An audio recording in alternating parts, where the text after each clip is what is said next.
नमस्कार. चला आज आपण करू नमक पारे. तुम्ही एकदा करून ठेवले ना 15 ते 20 दिवस याला काहीही होत नाही. हवाबंद डब्यामध्ये हे नमक पारे ठेवायचे. आपण थोडासा वेगळा शेप देऊन केलेले आहेत. दिसायला छान दिसले का चवीला अजूनच चांगले लागतात. चला तर मग असेच एकदम खमंग लागणारे नमक पारे आज तयार करणार आहोत. तर सुरुवातीला आपल्याला घ्यायचा आहे मैदा. तर पहा इथं मी मैदा घेतलेला आहे 250 ग्राम. त्याच्यामध्ये अगदी मीठ घालून घ्यायचं आहे अर्धा चमच. तसंच एक माप इथं तेल घालायचं आहे. थोडंसं हलकंसं गरम झालं तर अजून चांगलं. आता एक माप तेल घालून याला आपल्याला छान असं मिसळून घ्यायचं आहे. जेव्हा आपण मैद्यामध्ये तेल घालतो ना एकदम खुसखुशीतपणा त्याला येतो. त्याच्यामुळं आपल्याला तेल घालून घ्यायचं आहे. अगदी जास्त आपल्याला मुठ्ठी ओळूजेपर्यंत घालायचं नाही, एकच माप घालायचं आहे. त्याच्यामध्ये आता पाणी घालत घालत याला चुरून घ्यायचं आहे. त्याला मळून घ्यायचं आहे. एकदम आपल्याला घट्ट असं करायचं नाही, थोडंसं सैलसर ठेवायचं आहे. तर पहा जसं लागेल तसं आपण याच्यामध्ये पाणी घालून याला मळून घेऊता. तर एकदम मी घट्ट असं केलं नाही, थोडंसं सैलसर असं ठेवायचं आहे. तर पहा या पद्धतीनं जसं लागेल तसं आपण याच्यामध्ये पाणी घालून घेतलेलं आहे. फक्त नमक आणि याच्यामध्ये आपण घातलेलं आहे तेल. हवं तर तुम्ही इथं ओवासुद्धा घालू शकता. माझा विसरलेला आहे. आता काय करायचं आहे, छान याला मळून असं झाकून ठेवायचं आहे एक 5 ते 10 मिनटासाठी. 5 ते 10 मिनिट झाल्याच्या नंतर आपण पहा हे परत मैदा घेऊता आणि याचं काय करायचं आहे, हा मळून घ्यायचा आणि याचे भाग करायचे आहेत. तर 3 भाग एकसारखे आपल्याला भाग करून घ्यायचे आहेत. तर 3 भाग झालेले आहेत. मोठ्या एका पोळीहून जास्त असं आपल्याला याचे भाग करून घ्यायचे आहेत. आणि आता काय करायचे आहे, याची लाटायची आहे पोळी. तर पहा या पद्धतीने आपण याचा एक गोळा करून घेतलेला आहे. अजून थोडंसं मळून घेऊता आणि याला काय करायचं आहे, आपल्याला हलकासा मैदा लावायचा आहे. जास्त लावायचा नाही, हलकासा लावून घ्यायचा आणि याला लाटायचं आहे. तेल लावायचं नाही, हलकासा मैदा लावून घ्यायचा आहे. एकदम जास्त जर लावल्या ना मैदा तर तेलामध्ये असं ते करपेल आणि याच्यावर सुद्धा त्याची परत येईल. त्याच्यामुळं ते चांगलं नाही दिसणार. तर हलकासा आपल्याला लावून घ्यायचं आहे, ज्याच्यामुळे तेलामध्ये जेव्हा आपण घालूत ना हे नमक पारे तेव्हा हे असेच राहतील, जसा शेप आहे तसेच राहतील. नाही तर जास्तीचा मैदा झाल्यानं काय होतं, मैदा हा करपल्या जातो आणि जे आपण नमक पारे करतात ना त्याच्यावर लर अशी येते. त्याच्यामुळं काय करायचं आहे, आपल्याला हलकासा मैदा लावून घ्यायचा आहे. पहा आता पूर्णपणे आपली ही पोळी लाटून झाली. जास्त जाडीची लाटायची नाही, जास्त आपल्याला सैलसरही नाही, मध्यम आकाराची अशी लाटून घेतली. आता काय करायचं आहे, याला कट करून घ्यायचं आहे.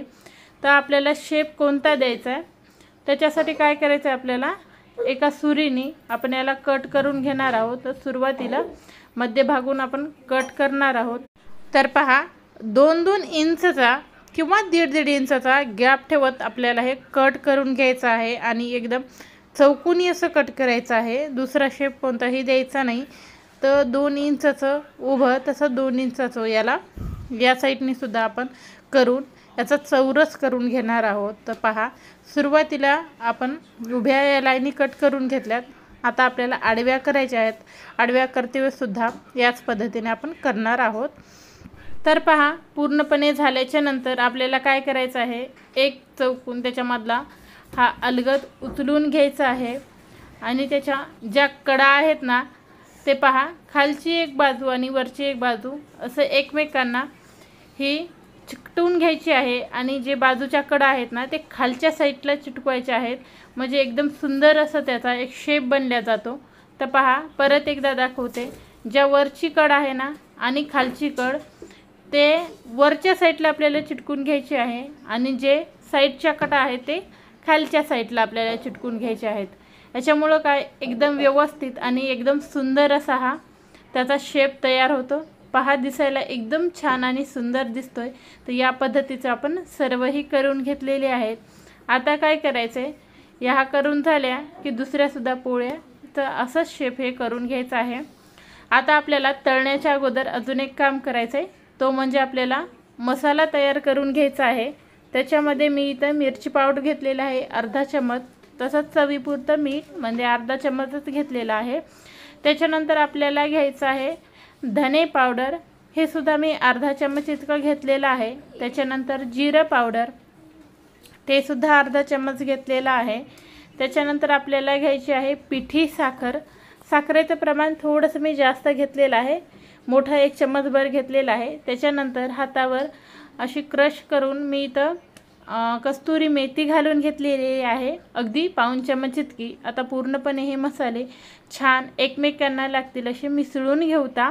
जेव्हा गरम गरम असतील ना नमक पारे, त्याच्यावर हे मसाला जेव्हा आपण घालूत ना त्याची चव अगदी दुपटीने आणि तिपटीनेही वाढेल। तर पहा मसाला आपला तयार झालेला आहे। आता आपल्याला नमक पारे हे तळायचे आहे, तर तेल छान गरम करून घ्यायचं आहे आपल्याला आणि त्याच्यामध्ये एक एक असे हे नमक पारे सोडायचे आहेत। अगदी एकमेकांना चिटकणार नाहीत आणि तेलामध्ये एकदम छान हे फुलून तयार होतील। थोडा जास्त वेळ तळू द्यायचे म्हणजे एकदम छान आणि क्रिस्पी हे तयार होतात। तर पहा जेव्हा आपण टाकतोय ना तर फुलून छान वर येतात। सुरुवातीला आपल्याला एकदम कडकडीत तेल गरम करून घ्यायचं आहे। तेल गरम झालं की त्याच्यामध्ये हे नमक पारे सोडून द्यायचे। पहा एकदम छान असे हलके होऊन वर येत आहेत। एका साईडनं छान तळे गेले की झारीने आपल्याला अलटून पलटून दोन्ही साईडनी एकदम मस्त असं याला तळून घ्यायचं आहे। शेपमध्ये लहान आहे त्याच्यामुळं हे लवकर तळल्या जातील। तर पहा असे थोडासा याला कलर बदलला आहे, अजून थोडासा आपल्याला डार्क कलर करायचा आहे। अजून 1-2 मिनिटासाठी याला आपण तळून घेणार आहोत। असं करत करत आपल्याला 6 ते 7 मिनिटासाठी याला मीडियम हीटवर आपल्याला तळून घ्यायचं आहे। पहा हलकासा कलर बदललेला आहे। आता सर्वही आपण काढून घेऊ। तर या पद्धतीने आपल्याला सर्वही तळून घ्यायचे आहेत।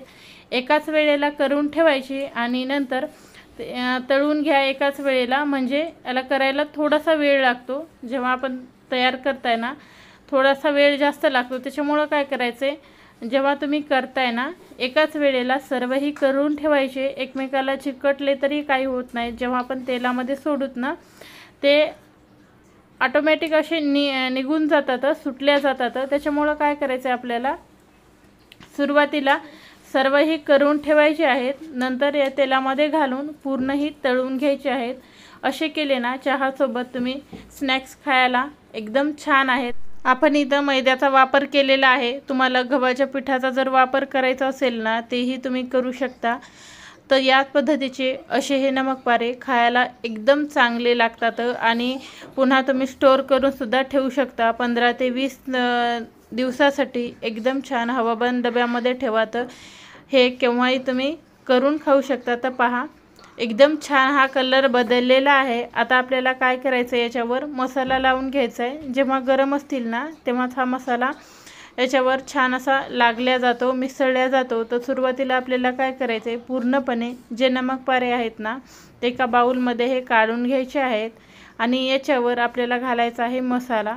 तर पूर्णपणे आपला जो मसाला मिसळला होता ना ते सुरुवातीला मी मोठा 1 चम्मचभर घालून घेत आहे। थोडंसं याला मिसळून घ्यायचं, अजून 1 चम्मच याच्यावर घालून घ्यायचा। एकंदरीत मी 2 चम्मच इतका घातलेला आहे। आता काय करायचं, या पद्धतीने सर्वही बाजूला व्यवस्थित असा लावून घ्यायचा आहे। एकदम हाताने नाही, थोडंसं याला अलटून पलटून असं फिरवल्या ना तर एकदम छान हे लागल्या जाते। गरम गरम असते वेळेसच लावायचं। तर पहा एकदम छान सर्व बाजूला हा मसाला लागला गेलाय आणि चवीला मसाला तर एकदम सुंदर असे हे लागतात, एकदम चविष्ट असे होतात।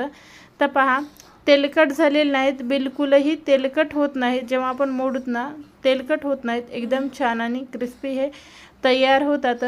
आता काय करायचे, असंच याला एक अर्धा तास बाहेर ठेवायचं आणि नंतर थंड झाल्याच्या नंतर आपल्याला काय करायचं, हवाबंद डब्यामध्ये असे जर ठेवल्या ना तर 20 दिवसासाठी हे छान स्टोर करून तुम्ही ठेवू शकता। तर या पद्धतीचे असे हे नमक पारे एक वेळेस नक्की करून पहा, तुम्हाला नक्की आवडतील। आणि हो, व्हिडिओ जर आवडला असेल तर नक्की एक लाईक करा, त्याचबरोबर चॅनलला सबस्क्राईब देखील करा। पुन्हा भेटूता अशाच एका नवीन व्हिडिओमध्ये। धन्यवाद।